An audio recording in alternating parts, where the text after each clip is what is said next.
ini tidak lurus murni ya, tapi sedikit melengkung biasanya penggambarannya.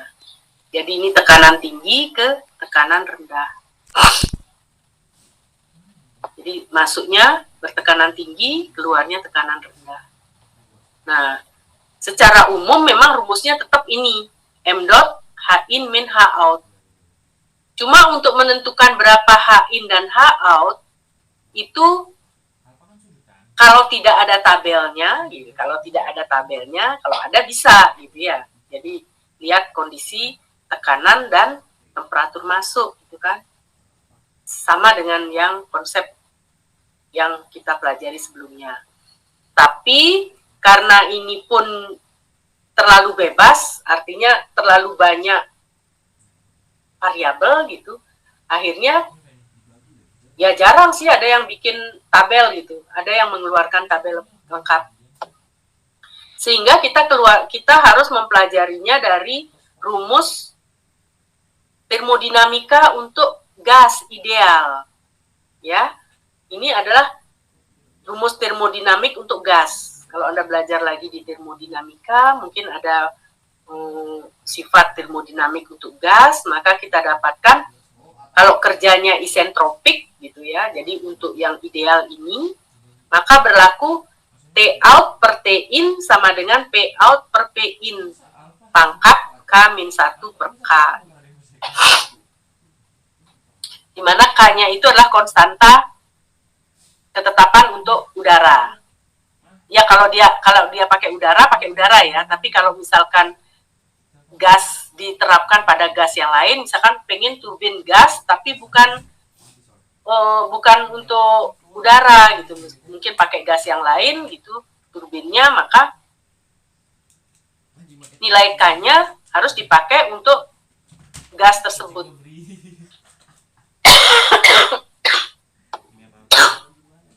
Kemudian untuk nilai K untuk udara itu sekitar 1,4. Itu didapatkan dari Cp per Cv ya. Ini panas jenis pada tekanan konstan. Cv tekanan jenis pada proses volume yang konstan. Jadi pemberian kalornya itu diberikan, kalau Anda baca di termodinamika, nanti Anda akan tahu bagaimana proses mencari Cp dan Cv. Oke. Nah, kemudian setelah dikasih tahu temperatur masuk dan keluarnya, maka daya turbin ideal dapat kita cari dengan persamaan ini, bahwa H in min H out kita cari dari M dot Cp T in min T out. Dan sedangkan daya aktual turbin nyatakan sebagai ini turbin tadi ini adalah ideal karena pakai TS ya, S konstan, entropi konstan. Maka aktualnya adalah efisiensi kali WTS. Ini adalah contoh. Oh ya, satu lagi yang diingat adalah karena ini T out per T in ini mengandung persamaan multiplikasi dan pembagian gitu ya. Maka ini temperatur ini harus dalam besaran Kelvin, besaran absolutnya yaitu Kelvin. Jangan pakai derajat Celcius. Oke, ini harus diperhatikan karena dari tahun ke tahun ada aja yang keliru di sini. Jadi temperaturnya dimasukkan dalam derajat Celcius. Nah, ini kalau kita coba nih, misalkan turbin gas, fluida kerja udara memiliki kondisi operasi Tin 525 derajat Celcius, Pin-nya 4 bar, 4 ATM, 4 bar atau 0,4 MPa gitu kan. P-out-nya 1 ATM. Masanya 1 kg per second. Jika efisiensi turbin gas 87%, tentukan daya yang dihasilkan untuk turbin tersebut. Nilai K 1,4, Cp-nya sekian. Jadi untuk ini kita harus mencari dulu. Jadi temperaturnya harus dikonversi dulu ke Kelvin ya, jangan langsung dimasukkan 5 derajat Celcius. Jadi kita punya T out per T in, P out per P in, P out-nya 1 bar, 1 per 4. Jadi ingat ya, jangan kebalik ini. Kalau di atasnya T out, bawah yang P-nya juga harus di atas P out. Sehingga kita ketemu temperatur out-nya. Kalau kita masukkan rumus ini, jadi biasakan mulai latih pakai kalkulator yang benar ya. Kalau belum ketemu nilai ini berarti ada yang keliru dengan cara pemakaian kalkulator. Dapatkan 537 Kelvin. Sehingga daya turbin gas idealnya tinggal masukkan ini 1 kg per second itu udara, kalikan Cp-nya 1,004 kJ per kilogram Kelvin, kemudian beda temperaturnya berapa Kelvin. Kalau Cp ini kadang-kadang juga ada yang menulisnya bukan kilojoule per kilogram Kelvin ya, ada juga kilojoule per kilogram Celcius, itu sama saja. Karena dasar untuk mencari Cp itu ada karena beda ini, selisih ini kan. Kalau selisih dalam derajat Celcius maupun derajat Kelvin itu sama. Sehingga kalau Anda menemukan dalam satu buku itu ada tulisan 1,004 kilojoule per kilogram derajat Celcius, itu bisa Anda convert ke kilojoule per kilogram Kelvin. Sama ini kalau untuk Cp ini. Sehingga didapatkan daya turbin idealnya 262 kW.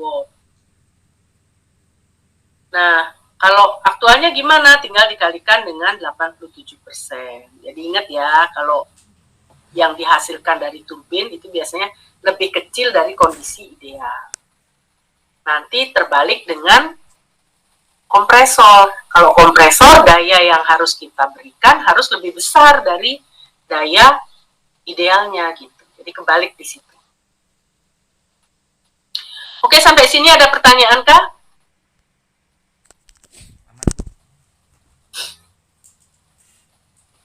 Masih bisa diikutin?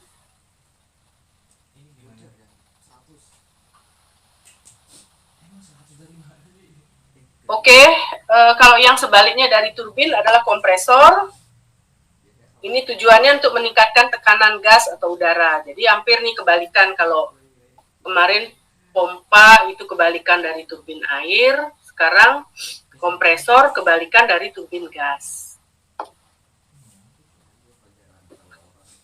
Kemudian ini klasifikasi kompresor. Kita sebut kompresor dia kalau menghasilkan tekanan yang lebih tinggi di atas 98 kPa. Ini tentu saja ini tekanan gauge ya. Artinya 98 kPa di atas 1 atmosfer. Kalau mutlaknya atau absolut, tekanan absolutnya ya tinggal 1 atmosfer atau 100 kPa ditambah 98 kPa. Kemudian kalau blower atau peniup, ini untuk bertekanan agak rendah yaitu 9800 Pascal sampai 98 kPa. Kemudian ada yang disebut fan atau kipas, ini bertekanan lebih rendah di bawah 9800 Pascal. Jadi itu kira-kira klasifikasi. Nah, kemudian ini kompresor, kalau Anda lihat ini terbalik simbolnya dengan turbin gas ya.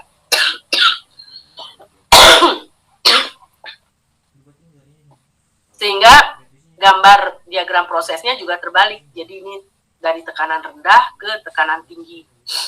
Tapi sistem ideal adalah sistem yang ditarik garis lurus, karena ini udah saya bikin TS. Jadi makanya kalau bikin diagram proses itu harus dilengkapi dengan simbolnya apa nih? Yang ke atas ini apa, menunjukkan apa. Karena kalau misalkan pakai PV itu beda lagi gambarnya, nggak seperti ini.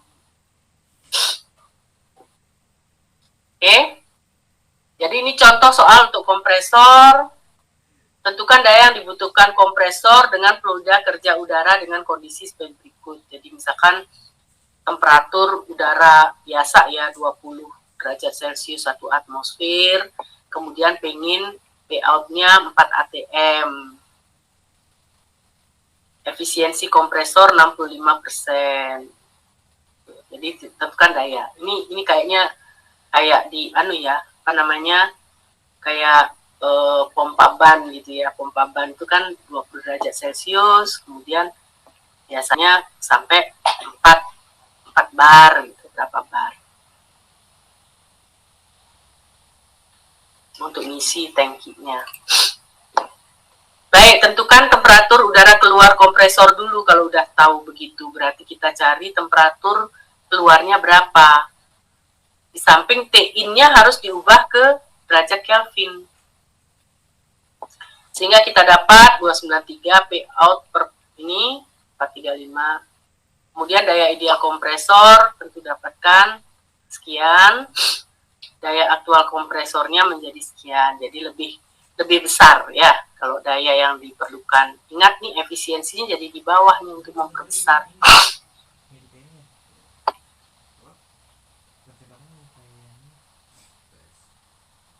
Baik, mungkin itu yang bisa saya sampaikan hari ini.